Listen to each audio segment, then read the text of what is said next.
আমি সহ যাদের এই বিশ্বাস এখনো আছে যে না ক্ষমতা জনগণ দিতে পারে, এটা এখন পাল্টাতে হবে। এইটাই বাংলাদেশ জামাতে ইসলামী মানত না, এই জন্য তাদের নিবন্ধন পর্যন্ত বাতিল করে দিয়েছিল। তারা বলেছিল না ক্ষমতার উৎস আল্লাহ, কুলিল্লাহুম্মা মালিকাল মুলকি তুতিল মুলকা মান তাশা। ক্ষমতার মালিক কে? আল্লাহ। জোরে বলেন। আমি একটা মাত্র টাচ দিলাম, এরকম 44টা আমার এই ছোট নজরে দেখতে পাচ্ছি এই বাংলাদেশে। সুতরাং যাদের এই বিশ্বাসে আছেন, আপনি নামাজ পড়তে পারেন, রোজা রাখতে পারেন, মুসলমান দাবি করতে পারেন, কিন্তু আপনি মুশরিক। প্রশ্ন আসতে পারে নামাজ পড়ে আবার মুশরিক হয়, রোজা রেখে হজ করে কাবা শরীফ ঘুরে আসলাম তারপর আমি মুশরিক। আরে ভাই, আপনি শুধু কাবা ঘর ঘুরে এসেছেন, আর আবু জেহেল ছিল কাবার সভাপতি। কাবা ঘরের সভাপতি ছিল ওকে মুশরিক। ওকে আপনি যদি বলেন ওকে আমার মতো আল্লাহ একজন আসে বিশ্বাস করতো, কত মানে কোরআনে কারীম জানিয়েছে ওয়ালা ইনসানতাহুম মান খালাকাস সামাওয়াতি ওয়াল আরদা লা ইয়াকুলুনাল্লাহ।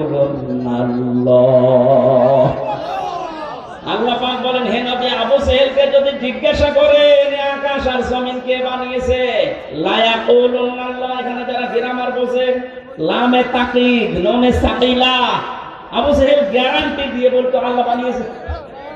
আল্লাহ একজন আছে, বিশ্বাস করতো না। বলেন বলেন। আমি ওই বিশ্বাস করি, ও ওই বিশ্বাস করে, ও বিশ্বাস করার পরেও যদি মুশরিক হয় আর আমি ওই বিশ্বাস করে ইমানদার থাকি, কোনটায় দেয়? পার্থক্য তো এতটুকুই যে ক্ষমতায় দিতে পারে যে দেব দেবীরা আছে এরাও, আর এখন আর দেব দেবী আমরা বিশ্বাস করি না, মানুষ দিতে পারে, কথা একই। শয়তান এটা উল্টিয়ে দিয়েছে আমাদের সামনে, কারণ শয়তান ভালো করে জানে ৯৬% মুসলমান এই বাংলাদেশে, এদের কাছে যদি একটা মূর্তি খাড়া করে দিয়ে বলি এটা পূজা করো, জীবনও করবে না।